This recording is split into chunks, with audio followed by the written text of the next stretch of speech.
Protein has become a buzzword in health and wellness circles. Here to break it all down for us is our health and wellness expert, Kyle Buchanan. Good morning, you two. Good morning. And it is everywhere. It is everywhere, right? And we know protein is important for muscles, for hormones, immune system, hair, skin, nails. But the reason it's suddenly everywhere is we're learning more and more that research is suggesting that for optimal health, we've been setting the protein bar too low. And a lot of the problems we're dealing with nowadays, like blood sugar management, hormones, metabolism, age-related issues like sarcopenia, can all be at least supported by keeping on top of our protein intake. Okay, so protein is important, but how much should we be having on a daily basis? And this is the thing. So we hear like the RDA, which stands for the Recommended Dietary Allowance of Protein. It's been used since like the 60s, 70s, and that number is 0.36 grams per pound of body weight of protein per day. However, recent research suggests that that number should be a little bit higher at 0.545 grams. But this is the thing. It's important to note that the RDA represents the minimum protein required to prevent malnutrition, not necessarily for optimal health or performance. That number and the number going around, the number I like working with, is 0.6 grams to 1 gram of protein per pound of body weight per day. So a 150-pound person would aim for 90 to 150 grams of protein per day. And this is especially true if you are over 40, if you exercise, if you're looking to maintain muscle, and looking to control cravings. Okay. Protein can be a big thing there. All right, so let's talk about ways we should consume it. Right. Because it's in everything. Let's start. It's exploded, right? So it is in everything. It's in protein foam.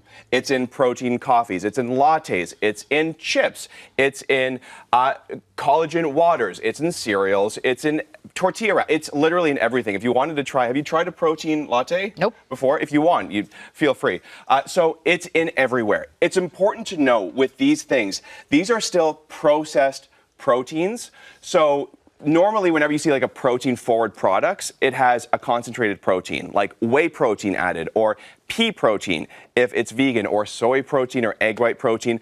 And it's just important to keep in mind that these are still processed proteins and processed foods, and they can cause bloat. So if you're looking to increase your protein intake, you want to go whole food sources first, right? Your meat, your poultry, eggs, Greek yogurt, legumes, tempeh, tofu, especially if you deal with any like gastric upset, because this is what our body knows how to digest. These ultra processed foods are great as like an add-on. If you're on the go and you haven't gotten, enough protein in the morning, having an extra 30 grams in your coffee is not a bad thing.